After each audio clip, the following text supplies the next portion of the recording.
Bismillah. Wassalatu wassalamu ala sayyidina Rasulillah. Assalamualaikum warahmatullahi wabarakatuh. Alhamdulillah. Alhamdulillahi ala jami'in ni'am. Walhamdulillahi alladzi bi ni'matihi tatimmu salihat. Alhamdulillah summa alhamdulillah alladzi ja'alana min ummati sayyidina Rasulillah sallallahu alaihi wasallam. Asyhadu an la ilaha illallah wa asyhadu anna sayyidana Muhammadan abduhu wa rasuluhu la nabiyya ba'dah. Allahumma salli ala sayyidina Muhammadin fil awwalina wal akhirin. Allahumma salli ala sayyidina Muhammadin fi kulli waqtin wa hin wa ba'd. Alhamdulillah, puja-puji syukur kita kehadirat Allah Rabbul Izzah. Salawat dan salam semoga selalu tercurahkan kepada junjungan kita Nabi besar Nabi Muhammad sallallahu alaihi wasallam, juga kepada keluarga Rasulullah sallallahu alaihi wasallam, istri maupun anak cucu keturunan Rasulullah sallallahu alaihi wasallam, juga kepada seluruh sahabat Rasulullah sallallahu alaihi wasallam radhiyallahu anhum ajma'in, dan kepada seluruh umat Rasulullah sallallahu alaihi wasallam ila yaumil ma'ad. Baik, jemaah yang dimuliakan Allah, mudah-mudahan semua dalam keadaan sihat wal afiah insyaallah. Ya, sepekan lagi masuk Ramadan kita. Ya Allah, masyaallah. Mudah-mudahan Allah berkahi kita di bulan Sya'ban ini dengan berbagai kebaikan, berbagai amal saleh, dan Allah pertemukan kita di bulan Ramadan besok insyaallah. Udah mulai kerasa ya. Ya masyaallah, masyaallah. Mudah-mudahan ini alamat baik bagi para perindu-perindu Ramadan ini. Tandanya kita merindukan banyaknya amal saleh yang bisa kita lakukan nanti. Ya, ini mukadimah saja.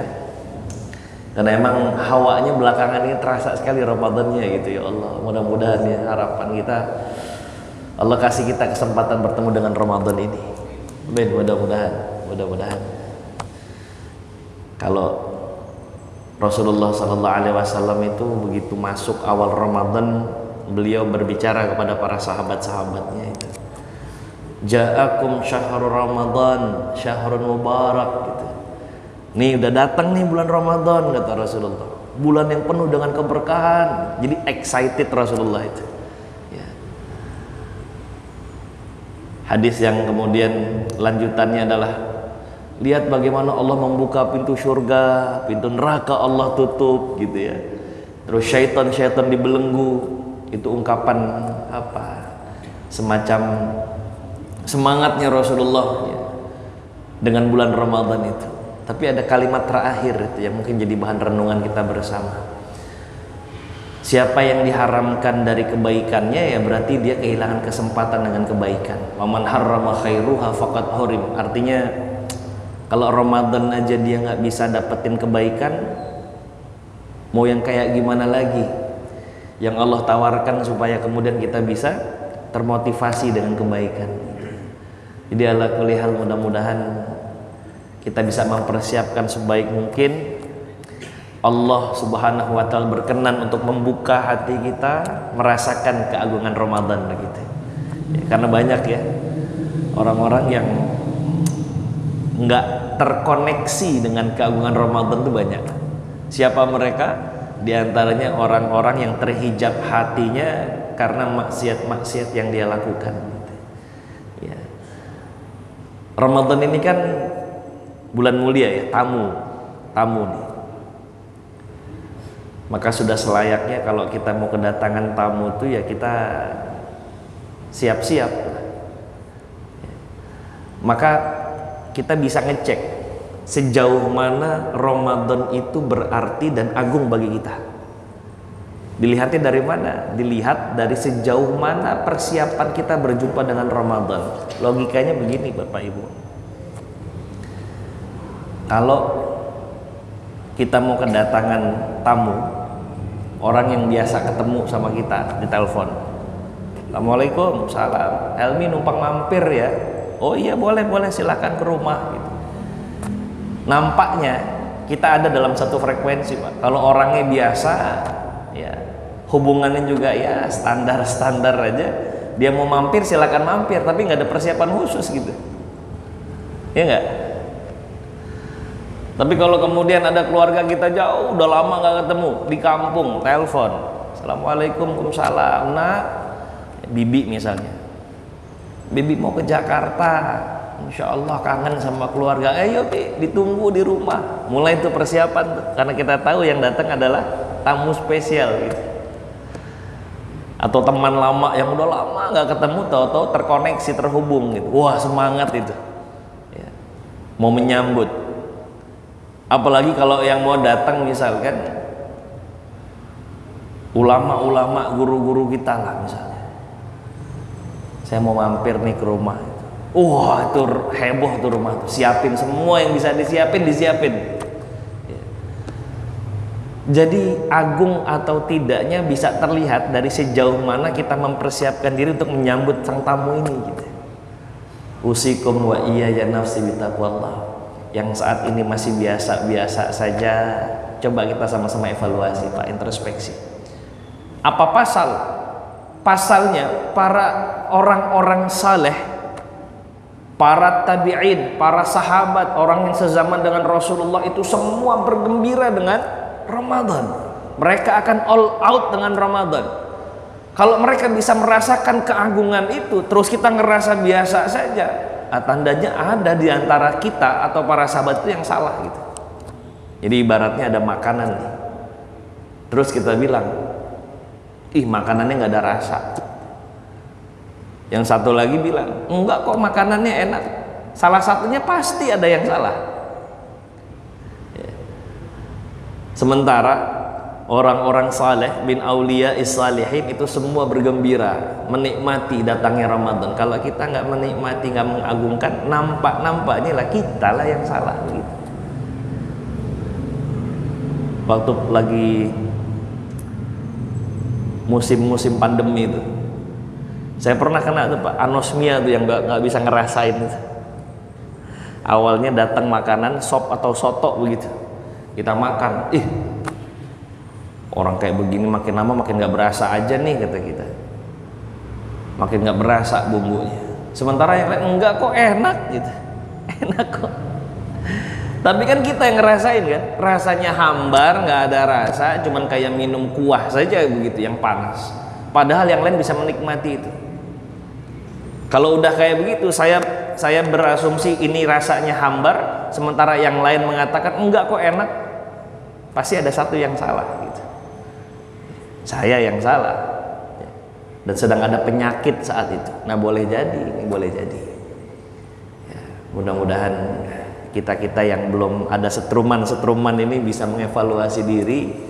Setidaknya kita perbanyak istighfar, perbanyak taubat, jangan sampai keburukan-keburukan kita ini menjadi penghalang dari kita bisa menikmati setiap ibadah kita, wabil khusus di bulan Ramadan gitu. Insyaallah, mudah-mudahan usikum wa iyaya nafsi bitaqwallah. Mudah-mudahan ya Bapak Ibu ya, kita bisa merasakan keagungan Ramadan ini, menjadikan Ramadan tahun ini jauh lebih baik dari Ramadan sebelumnya ya.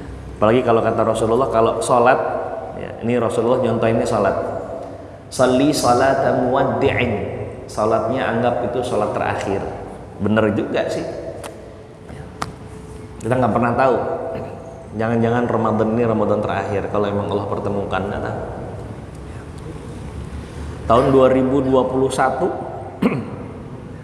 ayah saya Pak Al-Fakir itu kena COVID ya. Oh udah saya talkin Pak, udah saya talkin 2021 saya talkin, saking udah saturasi itu udah kecil sekali. Saya udah nelfon ke rumah sakit sama beberapa kawan-kawan, kebetulan jemaah kita juga ya, bahkan kata petugas rumah sakit yang kawan kita ini, Ustadz di rumah saja lah Ustadz, takutin nanti Ustadz malah nggak bisa nemuin gitu. Udah saya talkin, tapi ternyata Allah masih kasih kesempatan 1 tahun itu ayah tuh, ternyata sehat lagi. Padahal udah saya talkin Pak, ajalnya bukan di COVID beliau itu Tapi setahun kemudian beliau masih sempat puasa tuh.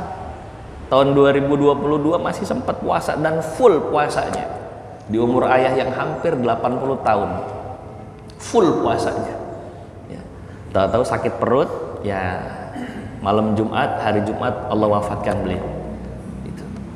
Ya. Dan ternyata tahun ini beliau udah nggak bisa puasa lagi kan gitu ya. Jadi kalau kita mau tafakur iya juga ya. Kadang-kadang kita nih terlalu gampang nilai keluar, susah nilai ke dalam gitu. Harusnya kita yang banyak introspeksi, banyak yang evaluasi, jangan-jangan. Ya. Ramadan berikutnya udah nggak ada lagi. Padahal udah Allah kasih lihat banyak tuh sama kita tuh.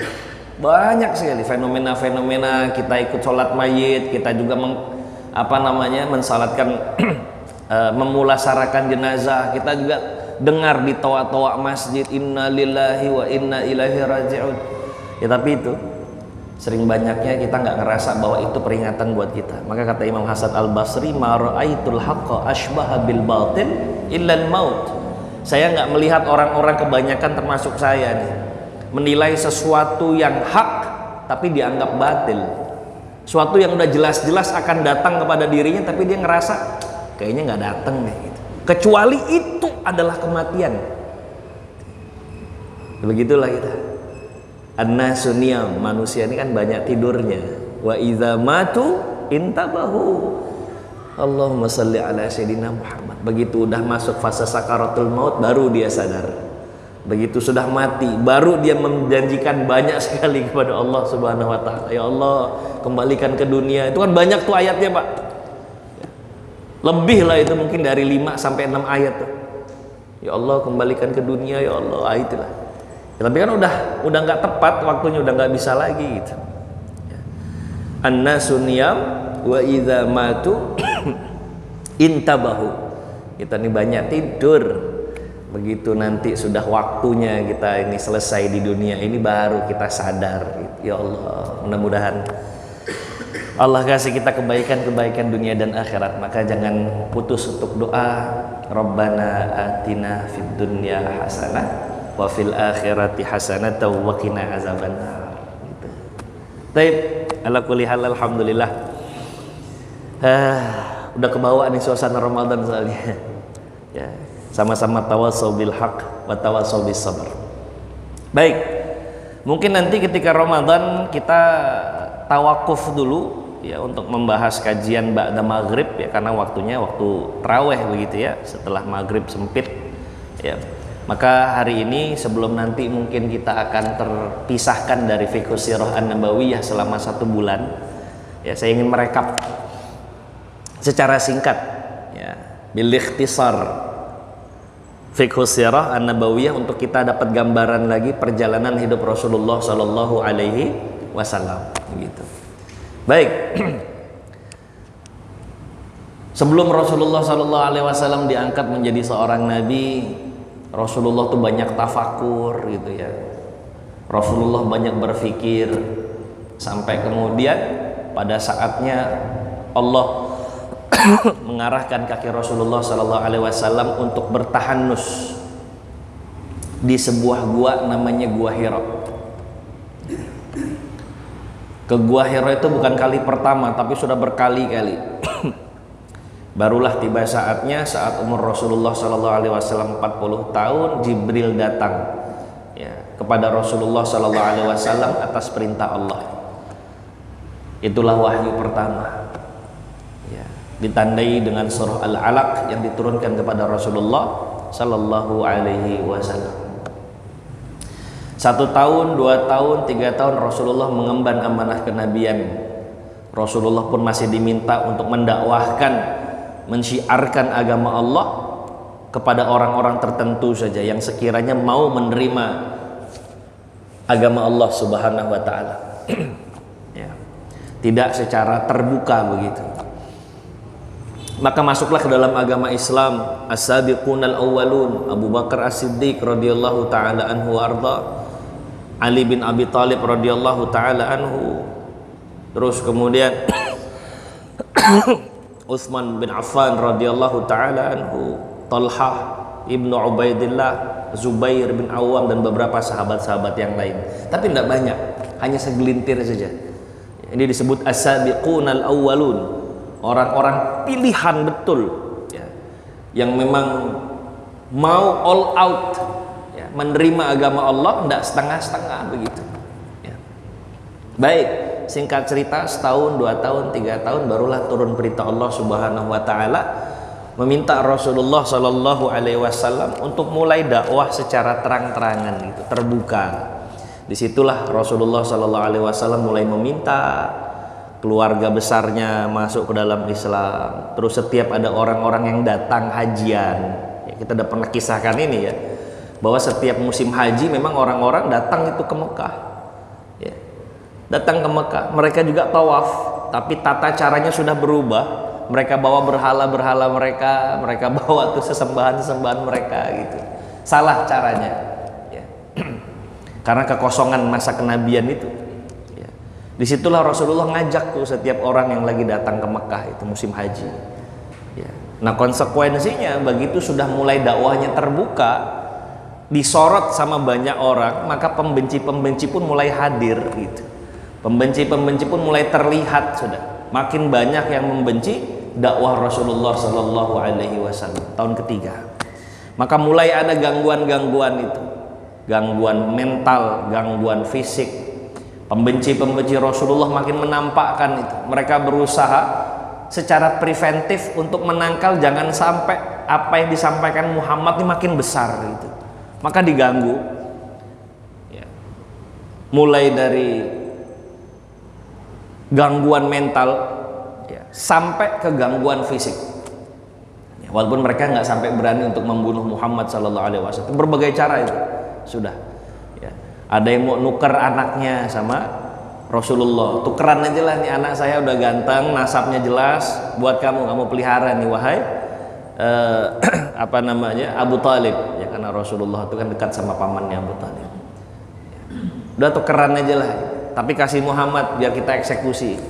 Kata Abu Talib, enak betul, kamu kirim anakmu untuk aku besarkan, aku kasih anakku untuk kau bunuh, enak sekali katanya. Nggak bisa, dah dilindungi sama Abu Talib, ya. Pokoknya nyari semua cara dilakukan, nggak mempan, ya. Nggak, cara itu nggak mempan, mulailah kemudian orang-orang kafir Quraisy ini menyudutkan, ya, bahkan menekan sahabat-sahabat Rasulullah Shallallahu Alaihi Wasallam. Tujuannya apa? Nggak ingin agama Islam tersebar. Yang kedua, menjatuhkan mental Rasulullah Shallallahu Alaihi Wasallam. Ya. Lihat nih, gara-gara kamu kan sahabat-sahabatmu jadi ikut kena. Coba kalau kamu nggak dakwah begini, sahabatmu tuh aman kan begitu kan? Jadi tekanan tuh luar biasa.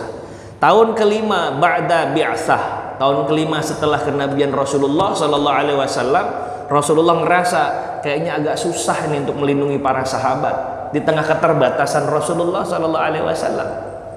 Maka saat itu Rasulullah meminta para sahabat, hijrahlah kalian. Terjadilah hijrah pertama dalam Islam, yaitu hijrah ke Habasyah. Mudah-mudahan inget ya. Ini kita nge-review lagi ini. Hijrah ke Habasyah yang kata para ulama tarikh tempatnya ada di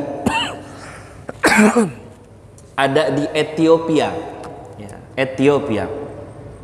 Kalau lihat di peta tuh agak ke bawah dari Hijaz, jadi harus nyebrang laut dulu sedikit, begitu. Ethiopia. Berangkatlah, ya, 16 orang hijrah dipimpin oleh Sayyidina Utsman bin Affan beserta istrinya Ruqayyah bintu Rasulullah Shallallahu Alaihi Wasallam. Ya, ada 1-2 hal sampai kemudian datang informasi yang tidak bisa dipertanggungjawabkan, informasi hoax, bahwa sahabat-sahabat di kota Mekah ini mendapat angin segar karena para pembesar Quraisy, sanadidu Quraisy, sudah ikut bersujud di belakang Rasulullah Shallallahu Alaihi Wasallam.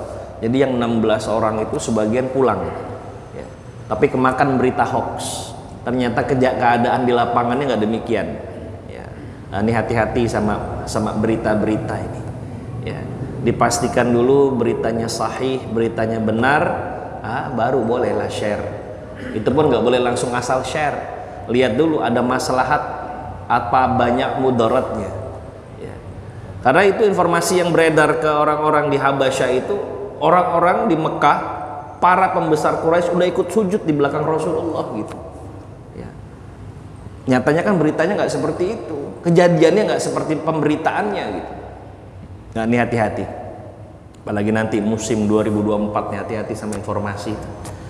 Ya, kita akan dipertanggungjawabkan semua di hadapan Allah. Kadang-kadang karena kita memang ada keresahan gitu. Begitu ada informasi yang sekiranya sesuai dengan apa yang kita rasakan, share gitu. Hati-hati. Ya, hati-hati. Nah, tahun kelima sempat pulang lagi sebagian orang-orang yang hijrah ke Habasyah itu. Akhirnya Rasulullah bilang, nggak tepat kalian pulang, balik lagi lah ke Habasyah.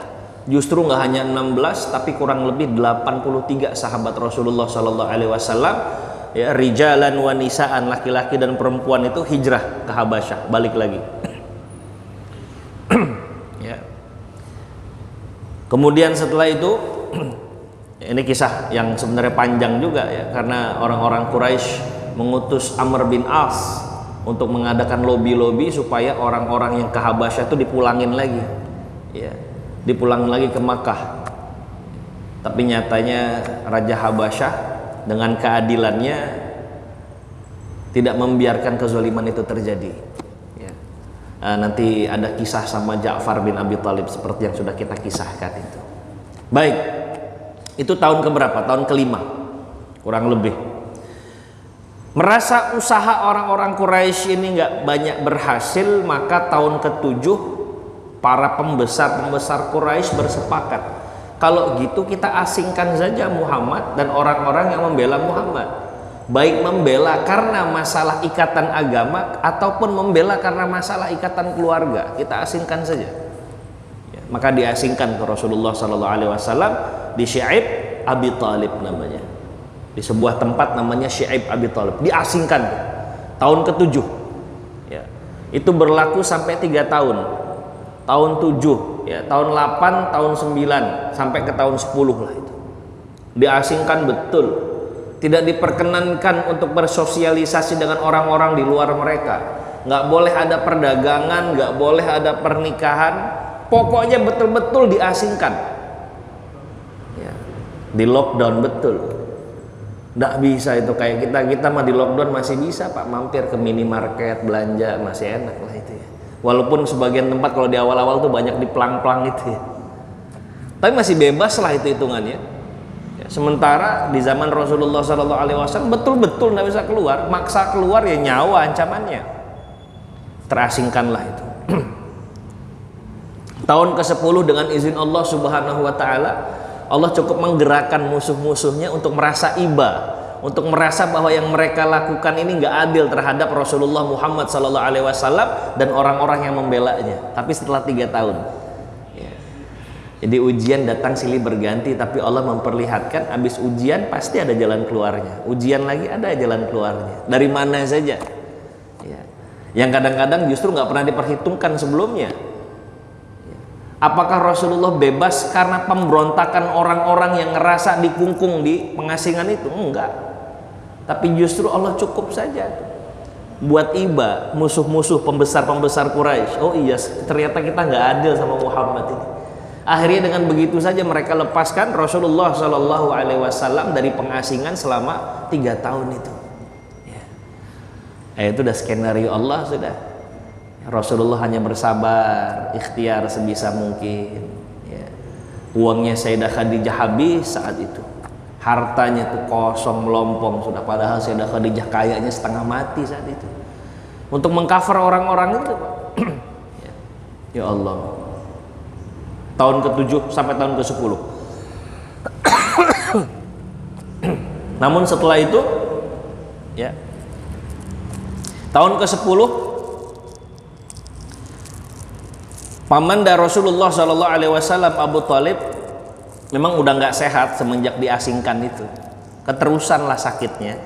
Nggak hanya beliau, beberapa orang sahabat Rasulullah pun begitu. Keterusan sakit lah. Ya karena makan nggak layak, ya lingkungan juga nggak layak, diasingkan betul gitu. Selain Abu Talib, salah satunya adalah istri tercinta Rasulullah SAW, Sayyidah Khadijah radhiyallahu anha. Sakitnya keterusan, ya. Maka tahun ke-10 itu wafatlah pamanda Rasulullah SAW, Abu Talib. Selang 1 bulan setengah, menurut keterangan Ibnu Sa'ad dalam tabaqatnya, Sayyidah Khadijah radhiyallahu anha menyusul, ya, diwafatkan juga oleh Allah Subhanahu wa taala. Tahun itulah yang Rasulullah sebut dengan tahun kesedihan, Amul Hazan, tahun kesedihan. Karena kehilangan 2 kekasih Rasulullah sallallahu alaihi wasallam. Iyalah Pak, Rasulullah tidak bisa banyak curhat sama yang lain. Ya karena yang lain pun kalau menerima curhatan Rasulullah nyawa urusannya.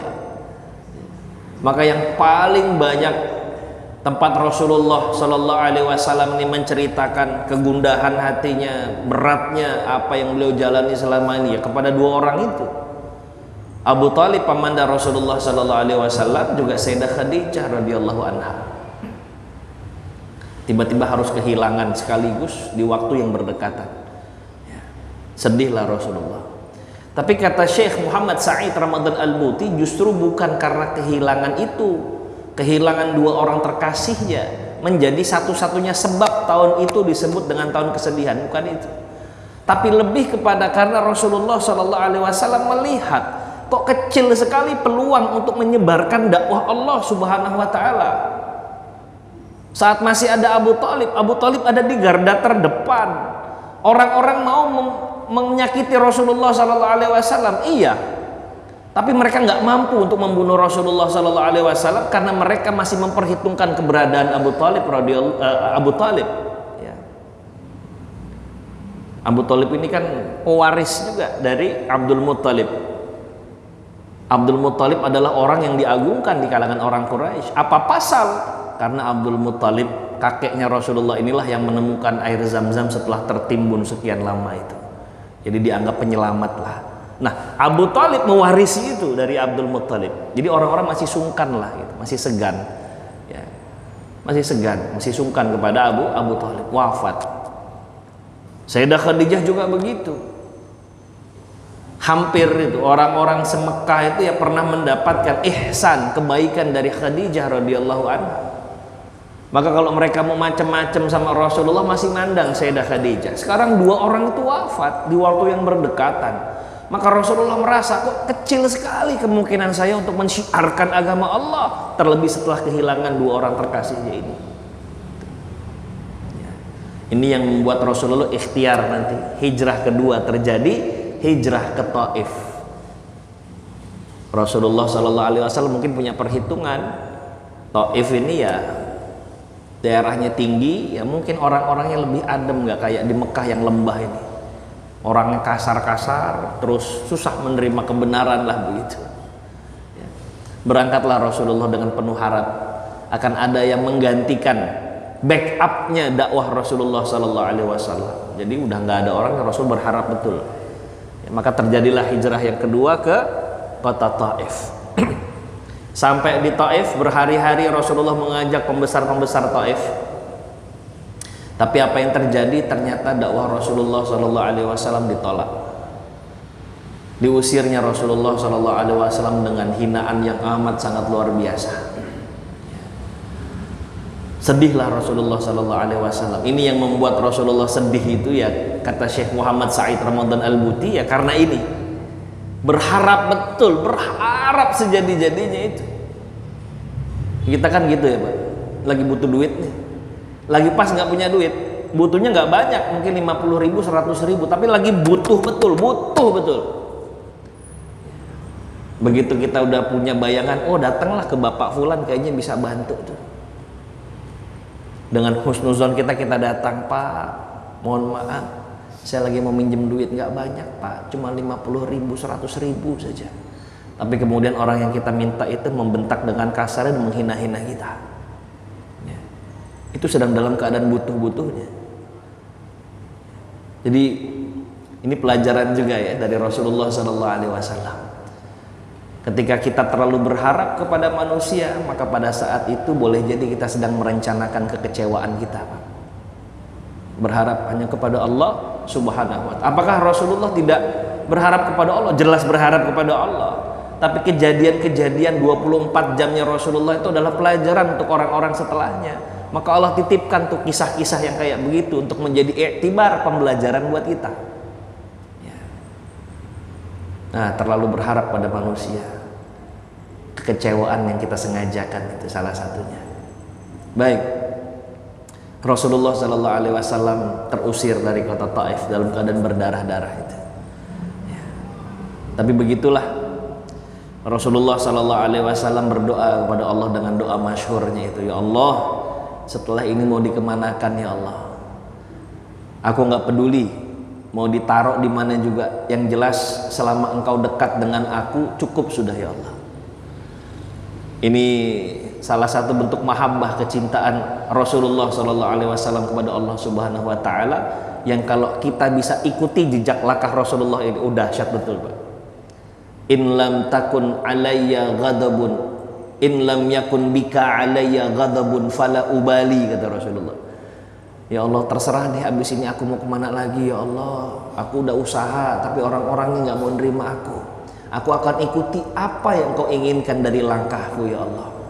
Ya Allah, aku nggak peduli. Demi Allah, aku nggak peduli. Selama engkau nggak marah, kau nggak murka, kau selalu dekat denganku ya Allah, itu sudah jauh daripada cukup untuk diriku. Pak, ya Allah, kalau kita bisa ada dalam posisi itu, Masya Allah, banyak duit, lagi pas-pasan atau lagi kurang, tapi kalau betul-betul keluar dari hati, ya Rabb, selama aku nih nggak jauh dari dirimu, nggak jadi masalah ya Allah. Itu indah betul. Saya pernah lihat tuh postingan satu mu'alaf ya, seorang dokter yang kemudian dia masuk dalam agama Islam, dia syahadat. Maka setelah syahadat berlaku konsekuensinya. Dia tidak boleh lagi berhubungan suami istri sama suaminya yang belum masuk Islam ya, apalagi belum lagi kemudian dia tuh dikucilkan, bahkan dipaksa untuk kembali ke agama sebelumnya dan lain sebagainya. Sampai si dokter ini udah mulai kehilangan satu demi satu lah yang dia miliki itu. Tapi apa kata dia dalam pengakuannya itu? Ya Allah, aku nggak peduli ya Allah. Yang penting aku masih bisa bersama dirimu, kau wafatkan aku dalam keadaan husnul khotimah, udah jauh lebih daripada cukup. Ya Allah, ini kalau bisa sampai begini tuh, ini makanya kadang-kadang kita itu ya sama orang-orang yang Allah bukakan hatinya, mu'alaf itu, ya Allah, kuat sekali imannya, Pak. Ya, kadang kita juga perlu berkaca lah ini ya, untuk melihat kembali sejauh mana keyakinan kita kepada Allah Subhanahu wa Ta'ala. Ala kulli hal itu yang dicontohkan oleh Rasulullah Sallallahu Alaihi Wasallam dalam kejadian Taif. Ya. Nah, setelah itu lagi-lagi Allah menghibur Rasulullah Sallallahu Alaihi Wasallam. Di Isra dan di Mi'rajkanlah Rasulullah Sallallahu Alaihi Wasallam. Jadi begitu ya, Pak, tadi dari awal tuh 13 tahun nanti Rasulullah di kota Makkah itu isinya, Pak, kesedihan, Pak, berat sekali. Diganggu fisik, mental, diancam untuk dibunuh, sahabat-sahabatnya disakiti, macam-macam, dan tidak ada yang enak itu. Tapi seolah Allah nih ngasih tahu kita bahwa ujian itu ya saatan-saatan Allah ngasih ujian, tapi nanti Allah kasih jalan keluarnya, hanya untuk melihat mana di antara hambaku yang masih mau mengangkat tangannya kepadaku, masih mau istiqomah kepadaku, masih mau mengimani aku gitu. Jadi al-hayatu hiyal imtihan. Kehidupan itu ya ujian itu betul. Dan ujian yang paling berat ditimpakan kepada seorang hamba adalah ujian yang diberikan kepada para nabi. Jadi nggak usah khawatir, Pak, ujian yang datang sama kita, karena kita bukan nabi. Insya Allah dari setiap ujian itu akan selalu ada jalan keluar dari Allah Subhanahu Wa Taala. Pasti sudah. Episode Rasulullah diperlihatkan begitu. Rasulullah disakiti, nanti ada aja penolongnya. Tahun ke-5 Hijriah Rasulullah Sallallahu Alaihi Wasallam itu meminta sahabat-sahabatnya untuk hijrah. Nggak banyak lagi pendamping Rasulullah Sallallahu Alaihi Wasallam. Setelah itu Allah kirimkan Umar bin Khattab, Hamzah, ya, itu di tahun yang nggak berjauhan tuh, Pak. Hamzah bin Abdul Muthalib itu orang-orang perkasanya suku Quraisy, maka dua orang ini mewakili puluhan orang lain. Ada satu masalah, dikasih lagi jalan keluarnya. Kemudian diasingkan Rasulullah Sallallahu Alaihi Wasallam, terus Rasulullah sabar. Tahun ke-10 tiba-tiba dilepaskan begitu saja. Gitu. Selalu ada jalan keluar begitu. Ya. Inna ma'al usri yusran. Ya. Ini kalau kita melihat sejarah utuh, nikmat Pak, ngikutin alurnya tuh nikmat betul. Banyak pelajaran-pelajaran di sana. Rasulullah mengajarkan kita bagaimana untuk terus bersyukur, bagaimana kita bersabar. Bahkan sabar itu ketika diurut-urut, sabar, setelah itu husnuzon, setelah itu tawakal, setelah tawakal Allah ngasih yang baik, sabarnya berbalik lagi jadi syukur, Pak. Begitu terus, circle-nya begitu. Nanti Allah kasih lagi ujian, Rasulullah sabar lagi, udah sabar, Rasulullah husnuzon sama Allah, udah husnuzon, Rasulullah tawakal itu irja'ul amri ilallah, nyerahin sama Allah. Nanti Allah kasih jalan keluar, sabarnya itu syukur lagi gitu.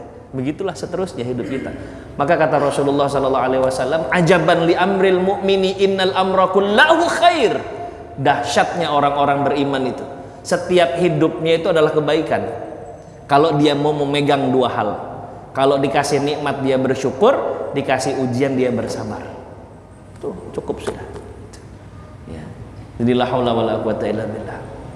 Baru setelah itu Rasulullah sallallahu alaihi wasallam hijrah ke kota Madinah. Ya. Hijrahnya Rasulullah ini yang ketiga. Jadi ada 3 hijrah. Yang pertama hijrah ke Habasyah, yang kedua hijrah ke Taif, 3 hijrah ke Madinah. Ini yang kita bahas beberapa pertemuan kemarin. Terus Rasulullah di Madinah bangun masjid, Rasulullah mempersaudarakan muhajirin dan ansar. Terus Rasulullah sallallahu alaihi wasallam membuat piagam Madinah, undang-undang itu, ya, untuk stabilitas negeri Madinah saat itu. Ya, barulah kemarin kita masuk ke dalam hal baru, yakni peperangan-peperangan yang diikuti oleh Rasulullah sallallahu alaihi wasallam dengan berbagai macam hikmah di dalamnya. Kita sudah bahas 2 kemarin. Kita bahas yang pertama perang Badar, ya, perang pertama, dan umat Islam Allah berikan kemenangan dari orang-orang Quraisy yang sombongnya setengah mati. 300 sekian, 313 berbanding 1000, 1 banding 3. Tapi kalau Allah bilang kun fayakun, ya, Allah berikan kemenangan. Ya. Terus kemudian kita juga bahas kemarin perang Bani Qainuqa, pengkhianatan pertama orang-orang Yahudi kepada kaum muslimin, juga dengan berbagai macam hikmah di dalamnya. Insya Allah itu yang sudah kita bahas dari fiqh sirah an-nabawiyah secara ringkas. Insya Allah kalau Allah mengizinkan kita akan lanjutkan kembali nanti ba'da Ramadan, ya, mudah-mudahan semua dalam keadaan siha wal afiyah, bisa maksimal dalam Ramadan. Allah istiqomahkan kita dalam menuntut ilmu insya Allah. Baik, saya pribadi mohon maaf lahir batin kalau banyak salah dan khilafnya. Tentu saja banyak salah karena banyak omongnya, mudah-mudahan dimaafkan insyaallah. Mari kita tutup pengajian kita dengan bersama-sama membaca kafaratul majlis. Subhanakallahumma wa bihamdika asyhadu an la ilaha illa anta astaghfiruka wa atubu ilaik. Allahumma anfa'na bima 'allamtana wa 'allimna ma yanfa'una warzuqna 'uluman tanfa'una fid dini wad dunya wal akhirah. Allahumma ij'alna minal ladzina yastami'una al-qawla fayattabi'una ahsana. Terima kasih banyak. Wassalamualaikum warahmatullahi wabarakatuh.